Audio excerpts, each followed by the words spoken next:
Saat kita itu berada di dalam keberserahan total, kita tuh bisa mengakses sesuatu yang lebih besar dari apa yang kita pahami dan yakini selama ini. Anda mungkin meyakini, duh nasibku kok seperti ini dan lain sebagainya.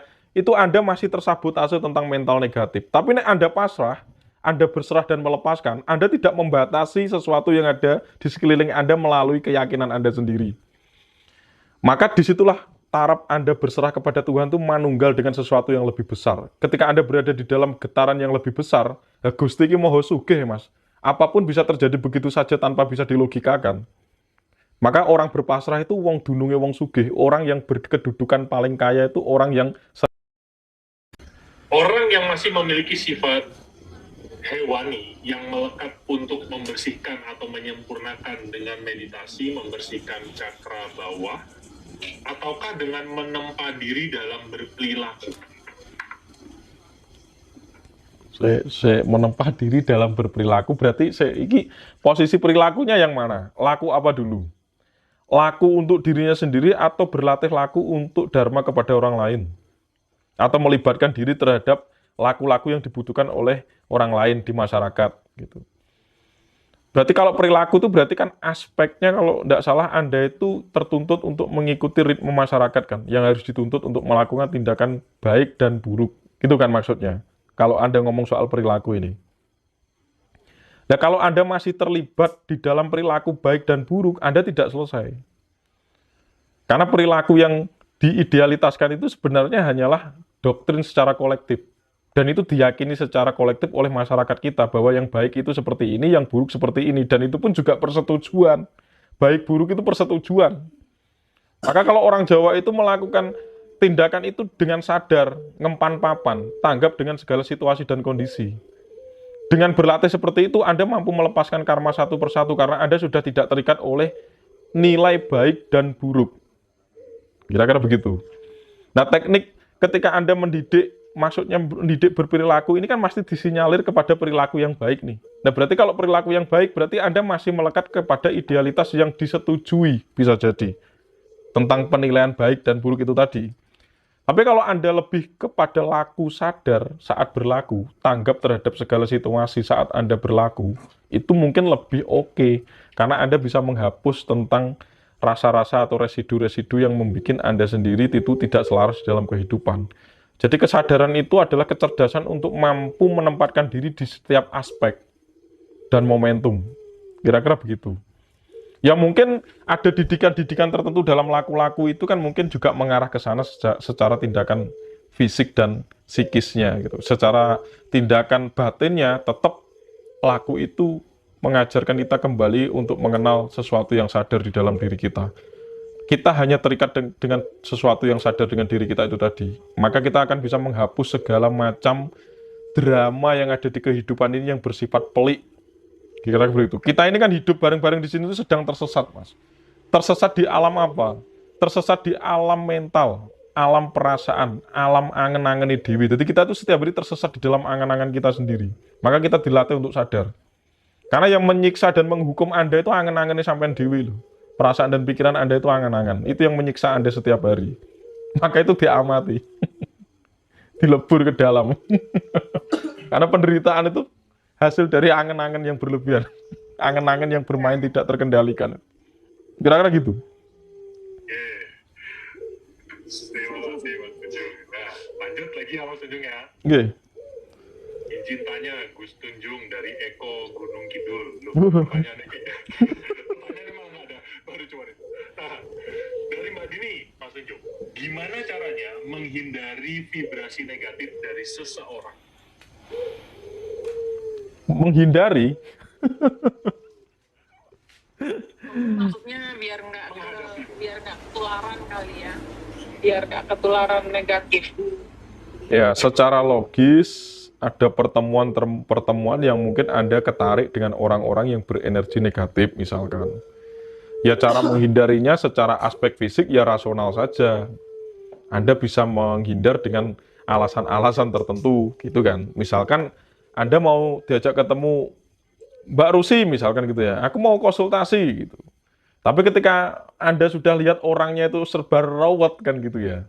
Dan Mbak Rusi harus mempertanyakan kepada diri Mbak Rusi, aku siap enggak nanti berhadapan dengan pasienku yang seperti ini misalkan. Itu kan sudah cara yang rasional. Karena kita tahu seringkali orang-orang itu malah nanti kalau datang ke kita itu tujuannya nggak jelas, malah membuat kita itu ruwet dan malah terpontal-pontal dalam emosi rendahan lagi. Dan kira-kira begitu. Maka kita punya teknik penolakan atau apus kromo namanya. Karena kita tahu bahwa ketika kita menemui dia, ini malah meracuni kita gitu.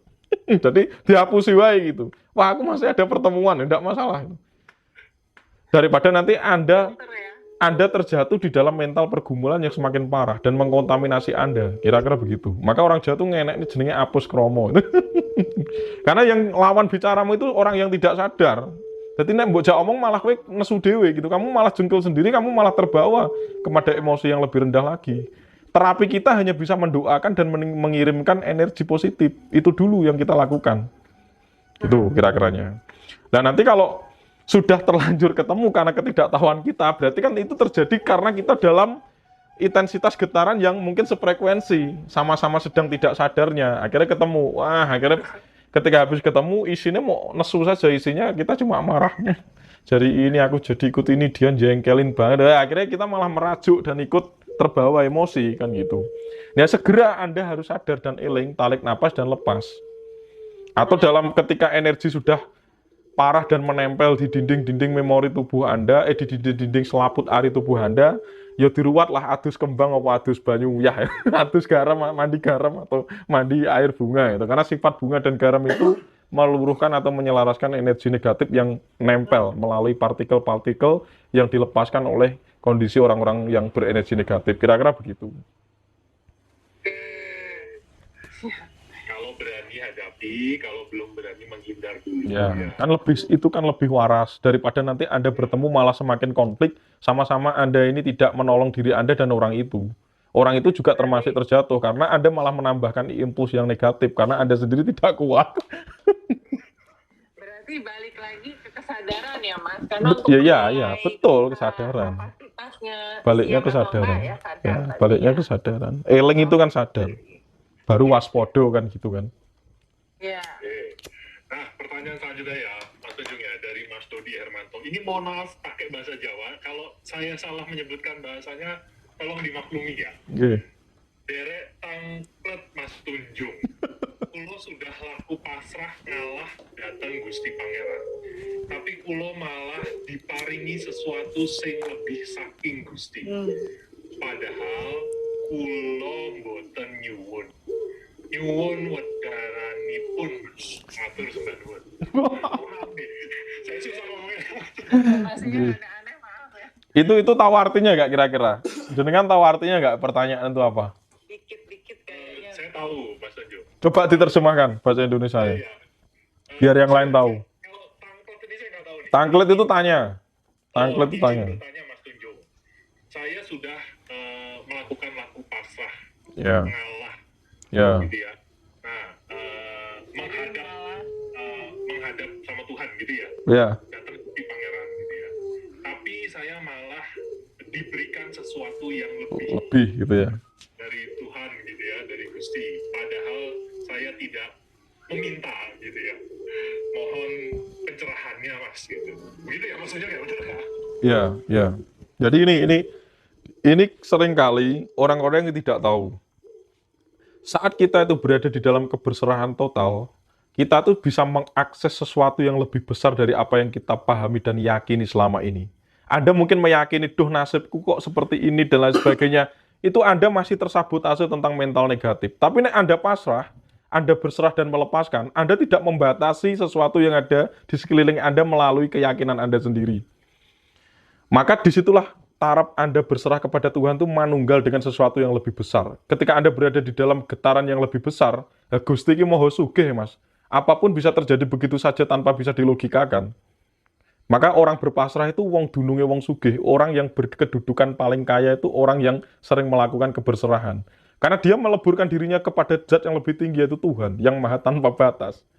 Maka ketika kita bisa meletakkan sesuatu kepada suwung atau yang tidak diketahui, atau sumarah atau berserah, seringkali kamu malah diberi sesuatu yang tidak dinyono-nyopo. Bisa terjadi di area Anda. Tiba-tiba utangnya iso kesaur, tiba-tiba iso bisnisnya lancar, tiba-tiba uripe ketemu konco-konco sing nyenengke, ngrejekeni dan lain sebagainya. Itu karena Anda berserah. Anda menjaga energi setiap hari dan Anda berada di medan Tuhan itu sendiri. Tapi ketika Anda berada di dalam penilaian, ngerasa rumongso terus-menerus membatasi diri Anda dengan keyakinan-keyakinan dan apa yang Anda ketahui, ya wes kowe mempersempit dirimu sendiri, menjadi lebih parah nanti jatuhnya. Kamu akan menarik sesuatu yang sesuai dengan apa yang kamu bataskan kepada dirimu itu. Gitu loh, kira-kira begitu. Jadi kalau memang orang itu bisa berpasrah, berserah, ya sudah dia mengizinkan Tuhan bekerja. Saat jenengan berserah itu jenengan menjadi diri Anda yang sejati. Anda bukan emosi, Anda bukan pikiran, Anda bukan tubuh yang ada. Anda adalah higher self, diri yang lebih besar di dalam diri Anda. Ya Tuhan itu sendiri. Makanya itu yang disebut manunggaling kawula Gusti. Nah seringkali orang-orang yang berada di dalam taraf modern itu merasa bahwa peradaban ini dibentuk oleh apa yang sudah disetujui oleh setiap manusia, pekerjaan, administratif, ekonomi, semua macam agama dan lain sebagainya. Itu kan keterbatasan. Manusia banyak melimitasi atau membatasi dirinya dengan apa yang dia lihat di luar dirinya atau faktor eksternal gitu. Ketika dia banyak melihat sesuatu di luar dirinya, dia akan mengidentifikasi atau mengidentitaskan dirinya sesuai dengan apa yang ada di luar dirinya. Dan semakin dia terjebak sebagai manusia identitas, semakin dia terbatas. Apa-apanya serba kurang, Mas. Akhirnya kegedean angen-angen. Ketika kegedean angen-angen, dia menjadi manusia yang tersesat. Penderitaan lahir ketika dia tidak sadar bahwa dia disabotase oleh angen-angannya sendiri. Kira-kira begitu. Akhirnya orang-orang urip bersyukur, tidak ada hidup yang bersyukur dan merasa berlimpah. Karena setiap hari merasa kurang terus. Ketika merasa kurang terus, maka Gusti akan memberikan pantulan yang sama. Karena yang kamu dapat hanyalah kekurangan terus ketika kamu merasa kurang. Kira-kira begitu, Mas. Gitu ya kira-kira ya. Disarikan dalam waktu kurang dari 5 menit ini. Ini kalau nanti di YouTube kayaknya bagian itu bakal saya ulang lagi. Kalau di short ini ya. Oke, Sarinya ya. pertanyaan berikutnya Mas Tanjung dari Mas Jazulia. Rahayu Mas Tanjung. Ya. Bagaimana membedakan suara hati nurani dengan perasaan yang berasal dari ego? Matur nuwun. Wah, iki rodok berat ya. Ya, ini sangat tipis sekali, Mas, bedanya. Makanya kan saya tadi memulai untuk selalu bertanyalah kepada diri Anda secara jujur. Bertanya secara spontan, bertanya yang mendasar, bertanya yang tidak ada intensi atau atensinya. Memang bertanya yang benar-benar itu adalah kedirian Anda, tidak ada urusannya dengan orang lain dan lain sebagainya. Itu dimulai dari situ. Nanti Anda memang akan semakin lebih bisa jeli saat Anda sudah terlatih. Itu cara membedakannya, tetap Anda harus berlatih. Karena ketika Anda sudah mampu berlatih mempertebal persepsi daripada prasangka, saya rasa Anda akan lebih peka terhadap suara rasa atau tuntunan itu tadi daripada suara prasangka. Tapi seringkali kita ini kan tidak pernah berlatih persepsi, kita berlatihnya prasangka terus. Ya, karena kita dijebak oleh teknologi. Setiap hari Anda memakai HP itu setiap hari berapa jam? Itu prasangka. Kita setiap hari dipaksa untuk ngurusi hidupnya orang, Mas, di dalam media sosial itu. Itu yang membuat kita itu lemah. Makanya sekarang saya menolak untuk masuk ke sana. Karena ketika kita terkontaminasi kepada media sosial, seringkali kita kelelahan. Di dalam kelelahan energi habis, Mas, terkuras. Akhirnya banyak manusia stres di era sekarang dan depresi. Gampang cilik hati, itu kira-kiranya. Maka tetap sekarang saya harus menjalankan laku-laku tertentu untuk benar-benar kita memberi jarak dan jeda terhadap sesuatu yang sedang mengepung kita itu, yang dia menjelma teknologi dan katanya pengetahuan yang maju itu. Sebenarnya itu mengepung kita gitu. Pengetahuan dan teknologi dibutuhkan. Tapi kalau kita tidak bisa mengendalikan, kita hancur oleh apa yang ada itu tadi. Maka tetap harus latih persepsi Anda, latih bermeditasi, latih berserah, latih sabar, sadar gitu tadi. Dan itu harus dilakukan. Kalau berserah itu dilatih, itu karena itu hasil dari latihan. Nanti Anda akan terbawa sendiri menuju medan berserah. Sebagaimana ikhlas. Ikhlas itu hasil. Ikhlas itu bukan laku. Kamu harus ikhlas, tidak bisa. Ikhlas itu harus laku dulu. Harus sabar dulu. Harus dewasa dan pemahamannya matang dulu, nanti baru ikhlas. Itu, Mas. Kira-kira begitu. Tetap latihan itu ya. Tetap latihan cara membedakannya. Karena nanti kalau saya ngomong ke Anda, belum tentu kalau Anda belum mengalami. Tadi sudah saya katakan ketika Anda tahu makan roti dan roti itu sama di hadapan kita, terus Anda bilang bahwa roti itu manis, itu kan peristiwa di lidah Anda, tapi peristiwa di lidah saya atau orang lain jelas berbeda. Iya. Maka Gusti itu rasa ya. Tuntunan Gusti itu rasa itu tidak bisa dipersamaratakan, tidak bisa ya. Karena setiap orang memiliki pengalaman otentiknya sendiri, Mas. Makanya latihan ngeroso, atau persepsi, melatih persepsi itu lebih kuat agar kita lebih peka nanti dengan yang dinamakan medan Tuhan atau zat Tuhan itu tadi. Nah, orang dilatih rasa ya tidak mungkin bisa tahu. Kira-kira gitu ya. Roti yang manis kalau dikecap orang yang sakit jadi pahit. Ya. Nah, ya nyatanya kan begitu. Nanti tak ceritakan caranya, terus kamu bilangnya kok tidak, Mas. Ternyata yang konslet kamu kan itu. Iya. Oke. Nah, ini pertanyaan selanjutnya. Petunjuk dari Mas Nur yang dari Gunung Kidul tadi. Wah, ini semakin seru ini. Apakah realita hidup kita adalah fotokopi dari leluhur? Mohon dijelaskan secara persentase, Mas. Faktor gen berapa persen? Faktor mindset berapa persen? Faktor X berapa persen? Wah, ini ilmiah sekali. Monggo, silakan. Apakah realita hidup kita dipengaruhi oleh leluhur gitu ya? Adalah fotokopi dari leluhur. Ya. Adalah fotokopi dari leluhur. Ya jelas iya kan gitu. Nah, pengaruhnya itu berapa persen? Itu kembali kepada tingkat kesadaran Anda lagi sebenarnya. Maka kan tidak ada sebenarnya penyakit yang diturunkan melalui gen, itu tidak ada. Tapi pola yang sama itu mungkin iya. Pola pendidikan, dalam keluarga dan lain sebagainya itu sama. Jadi tidak ada, bapak aku ini kena lor diabetes, ini mesti aku suatu ketika akan kena diabetes. Itu yang memungkinkan Anda terkena, anaknya terkena diabetes itu adalah pola yang sama, Mas. Gitu. Wes ngerti kapasitas tubuhnya itu memiliki kerentanan terhadap resistensi gula, mangane senengane legi podo mbake, podo bapake, podo biyunge. Ya tetap kecenderungan kena diabetesnya akan lebih sama. Tapi ketika si anak dengan pendidikan yang berbeda, lingkungan yang berbeda, dan pengayaan pengetahuan yang berbeda, lalu dilatih kesadarannya lebih mantang, ya tetap gen itu hanya dipengaruhi oleh lingkungan. Gen itu hanya dipengaruhi oleh pola lingkungan, bukan keturunan sebenarnya menurut saya gitu. Nah, kecenderungan-kecenderungan diwariskan ke kita, ya memang ada, tapi bolak-baliknya kenapa saya mengajarkan tentang kesadaran? Karena yang bisa mengubah seluruh apapun di dalam diri kita, itu adalah kesadaran itu sendiri. Tuh. Maka intervensi leluhur itu prosentasenya hanya 30-20% ketika itu hanya menjadi sebuah kecenderungan. Tapi kecenderungan yang muncul ketika disadari, kita kan mampu bisa mengalokasikan kecenderungan itu ke taraf yang lebih tepat dan presisi. Sesuai dengan cipta kita sendiri, sesuai dengan kesadaran kita sendiri. Nah, seringkali kita ini tersesat oleh kecenderungan itu, dan kecenderungan akan dialokasikan dengan pola yang sama dari leluhurnya. Ya akhirnya podo wae. Anda terjatuh. Sudah ada kecenderungannya, tapi ngalokasikannya sama caranya, tidak sesuai dengan diri kita sendiri. Kita sama dengan leluhur kita cara mengalokasikan kecenderungan atau karma-karmanya. Ya otomatis Anda akan mirip laku-laku Anda dengan leluhur itu. Sak penderitaannya sak senengnya gitu loh. Tapi kalau Anda bisa mengubah dan keluar dari situ, Anda memiliki kecenderungan, tapi Anda mempunyai sebuah opsi untuk mengalokasikan kecenderungan itu terhadap sesuatu yang berbeda. Berbeda zaman, berbeda waktu, berbeda tempat, dan lain sebagainya. Otomatis tetap berubah, Mas. Maka kita ini adalah sang pencipta atas takdir kita sendiri kan gitu.